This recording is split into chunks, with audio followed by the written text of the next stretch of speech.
সামাজিক যোগাযোগ মাধ্যম ও সাইবার স্পেসে গুজব, অপতথ্য, মানহানিকর এবং কৃত্রিম বুদ্ধিমত্তা বা এআই ব্যবহার করে তৈরি বিভ্রান্তিকর কন্টেন্টের বিস্তার রোধে সাইবার সুরক্ষা আইন সংশোধনের উদ্যোগ নিয়েছে সরকার। ৮ জুন সংসদে সংরক্ষিত নারী আসনের সদস্য হেলেন জেরিন খানের প্রশ্নের জবাবে স্বরাষ্ট্রমন্ত্রী সালাউদ্দিন আহমেদ এ কথা বলেন। কিছুদিন যাবৎ আমরা সবাই লক্ষ্য করছি বাংলাদেশের সরকারের প্রধান, তার স্ত্রী, তার কন্যা, আমারও আছে, আমারও স্ত্রী পুত্র কন্যাকে দিয়েছে, অনেকেরই গুরুত্বপূর্ণ রাজনৈতিক ব্যক্তিত্ব এবং সমাজের গুরুত্বপূর্ণ ব্যক্তি তাদের পরিবারের সদস্যদের নিয়ে অথবা রাজনৈতিকভাবে প্রতিপক্ষ বিবেচনায় যে সমস্ত কন্টেন্ট সামাজিক যোগাযোগ মাধ্যমে ভার্চুয়াল মিডিয়ায় প্রকাশিত হচ্ছে স্বাধীনতার নামে এবং মত প্রকাশের স্বাধীনতার নামে, সেটা আসলেই মত প্রকাশের স্বাধীনতা কিনা সেটা পুনরায় সংজ্ঞায়িত করা দরকার। আমরা সেজন্য এই সামাজিক যোগাযোগ মাধ্যম বা যেটাতে আইনি ভাষায় আমরা বলছি cyber space, which includes everything, social communication media, virtual media সহ সবকিছু ইনক্লুড করা হবে এবং এই সংজ্ঞাগুলো নতুনভাবে সংজ্ঞায়িত হচ্ছে। এছাড়া সাইবার স্পেসে এরূপ কন্টেন্টের প্রকাশ, প্রচার প্রতিরোধের জন্য একটা নতুন ধারার শাস্তির বিধান এখানে আনা হবে। আবার আন্তর্জাতিক প্ল্যাটফর্ম, প্রযুক্তি প্ল্যাটফর্ম সমূহের সাথে কার্যকর সমন্বয় এবং সময় সীমাভিত্তিক কন্টেন্ট অপসারণ ব্যবস্থা নিশ্চিত করার জন্য আর একটা নতুন বিধি সংযোজন করা হবে এবং জুয়া প্রতিরোধ আইন আধুনিকায়নের উদ্যোগ নেওয়া হয়েছে বলে জানান স্বরাষ্ট্রমন্ত্রী। সেই জায়গায় জুয়া, অনলাইন জুয়া, অফলাইন জুয়া, বিভিন্ন প্ল্যাটফর্ম এগুলো ব্যবহার করে যে অপরাধগুলো সংগঠিত হচ্ছে তার সাথে মাদকও জড়িত, ওয়েটিং জড়িত, এগুলো এখন আধুনিকায়ন করতে হবে। আমরা আরো অনেক আইন আনার চেষ্টা করছি। আইনি কাঠামোটা দাঁড় করা গেলে সেটা তখন প্রয়োগের ব্যাপার। প্রয়োগের ক্ষেত্রে তখন মিসইউজ হচ্ছে কিনা, অ্যাবিউজ হচ্ছে কিনা সেটা তখন দেখা যাবে, সংশোধনের মাধ্যমে যেতে হবে। এর আগে বিকেল ৩টায় ডেপুটি স্পিকার কায়সার কামালের সভাপতিত্বে ত্রয়োদশ জাতীয় সংসদের দ্বিতীয় অধিবেশনের দ্বিতীয় দিন শুরু হয়। ত্রয়োদশ জাতীয় সংসদের দ্বিতীয় অধিবেশনের দ্বিতীয় বৈঠকে আমি আপনাদের প্রত্যেককেই স্বাগত জানাচ্ছি। দিনের কার্যসূচি অনুযায়ী প্রশ্ন জিজ্ঞাসা করেন সংসদ সদস্যরা আর উত্তর দেন সংশ্লিষ্ট মন্ত্রণালয়ের মন্ত্রী, প্রতিমন্ত্রীরা। দুর্যোগ মোকাবেলায় দেওয়া বরাদ্দের বৈষম্য নিয়ে প্রশ্ন তোলেন রংপুর ৪ আসনের জাতীয় নাগরিক পার্টির সংসদ সদস্য আক্তার হোসেন। দুর্যোগের বিষয়ে প্রশ্নটা করব মাননীয় দুর্যোগ ব্যবস্থাপনা এবং ত্রাণ মন্ত্রণালয়ের মাননীয় মন্ত্রীর কাছ থেকে আমরা একটা জানবার বিষয় আছে। আসলে কি আমাদের বাংলাদেশের যে দুর্যোগের যে ম্যাপ সেটা থেকে কোনো ধরনের পরিবর্তন এসেছে? কারণ আমরা দেখলাম যে দুর্যোগ মন্ত্রণালয় থেকে বরাদ্দ করা হলো, সে বরাদ্দটা 30 এপ্রিলে হয়েছে, সেটা শুধুমাত্র সরকারি দলের যারা আসন প্রাপ্ত হয়েছেন তাদের আসনগুলোতে শুধু বরাদ্দটা দেওয়া হয়েছে, বিরোধী দলের যারা আছেন তাদের কারোতে বরাদ্দটাগুলো দেওয়া হয় নাই। যদি এরকমটা হয়ে থাকে যে বাংলাদেশের আসলে দুর্যোগগুলো যখন আসবে তখন শুধু সরকারি দলের যে আসনগুলো আছে সেখানেই দুর্যোগগুলো আসবে, বিরোধী দলের যে আসনগুলো আছে সেখানে দুর্যোগগুলো আসবে না, তাহলে হয়তো একভাবে হতে পারতো। কিন্তু দুর্যোগগুলো যখন আসে মাননীয় মন্ত্রী মহোদয়, তখন কিন্তু আপনার আসনেও আসে, তখন আমাদের আসনগুলোতে এই দুর্যোগগুলো আসে, তখন কিন্তু আমরা সবাই কিন্তু সাফারার হই। পরে এই বিষয়ে সত্যতা জানতে চান ডেপুটি স্পিকার। মাননীয় মন্ত্রী, ভেরি ফান্ডামেন্টাল কোশ্চেন একটা, if it is true and fair, আপনি দয়া করে একটু উত্তর দেন, আমরা সকলেই শুনি। ধন্যবাদ আপনাকে। মাননীয় স্পিকার, আপনাকে ধন্যবাদ।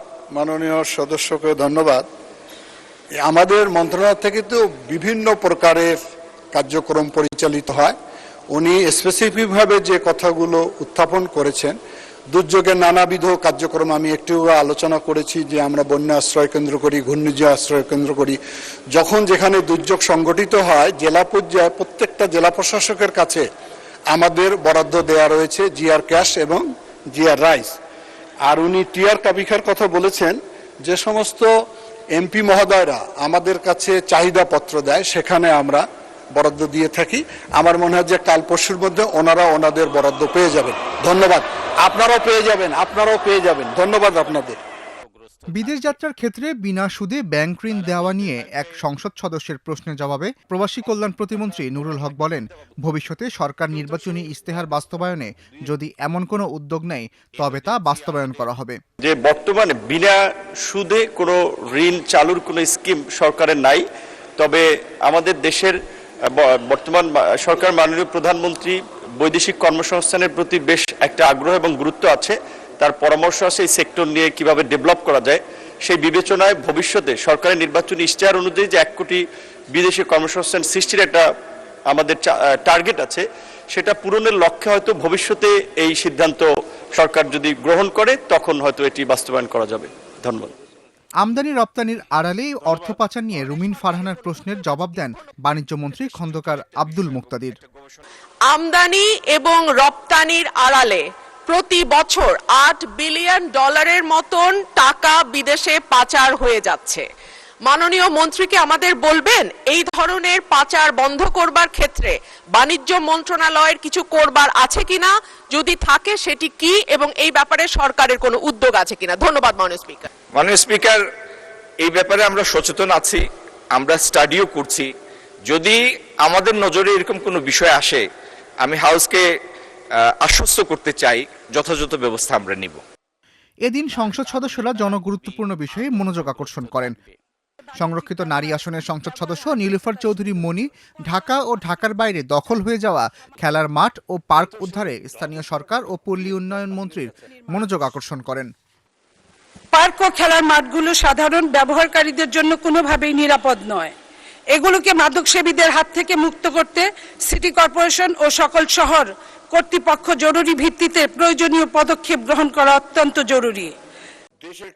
জবাবে স্থানীয় সরকার মন্ত্রী মির্জা ফখরুল ইসলাম আলমগীর বলেন, আওয়ামী লীগ আমলে মাঠগুলো দলীয় কারণে দখল করা হয়েছিল, তা উদ্ধারে কাজ করছে বর্তমান সরকার। বিগত ফ্যাসিস্ট সরকার আমলে খেলার মাঠগুলোকে এবং ফাঁকা জায়গাগুলোকে দলীয় কারণে সব দখল করে নেওয়া হয়েছিল। আমরা সরকার গঠন করবার পরে আমরা চেষ্টা করছি সেই মাঠগুলোকে এবং খেলার যে সমস্ত জায়গা রয়েছে সেগুলোকে উদ্ধার করার জন্য। ঢাকা দক্ষিণ সিটি কর্পোরেশনের আওতাধীন অধিকাংশ পার্ক, খেলার মাঠ বর্তমান সরকার ক্ষমতায় আসার পূর্বে প্রায় বেদখল ছিল। বর্তমান সরকার ক্ষমতায় আসার পর সিটি কর্পোরেশনের তত্ত্বাবধানে পরিচালিত পার্ক বা খেলার মাঠ নিজেদের দখলে নিয়ে বিভিন্ন উন্নয়নমূলক কার্যক্রম শুরু করা হয়েছে ইতিমধ্যে। গ্রামীণ অবকাঠামো উন্নয়ন প্রকল্পে ঠিকাদারদের কাজ বারবার হাতবদল, নিম্নমানের নির্মাণ সামগ্রী ব্যবহার ও উন্নয়ন কাজের গুণগত মান নিয়ে উদ্বেগ প্রকাশ করেছেন নরসিংদী 5 আসনের সংসদ সদস্য। এবং একজন ফ্যাসিস্টের লোক যখন ইজিপ্টে অংশগ্রহণ করে সে সহজে কাজটা পেয়ে যায়, কারণ তার ফাইল খুব স্ট্রং, তার প্রোফাইল স্ট্রং, কারণ ফ্যাসিস্টের আমলে সে অনেক কাজ করেছে। এই সরকার আমলে আমরা যারা এসেছি বা আমাদের অভিজ্ঞতা সম্পন্ন প্রকৌশলী বা ইঞ্জিনিয়ার বা কোম্পানি যারা আছে তারা কিন্তু তাদের সাথে পারে না। এ ধরনের অনিয়ম রোধে বিদ্যমান সরকারি ক্রয় আইন ও সরকারি ক্রয় বিধিমালা পর্যালোচনা প্রয়োজনীয় সংশোধনের আশ্বাস দেন স্থানীয় সরকার মন্ত্রী। 9 জুন দুপুর 3টা পর্যন্ত সংসদ মুলতবি ঘোষণা করেন ডেপুটি স্পিকার। এস আল আরিফিন, প্রথম আলো।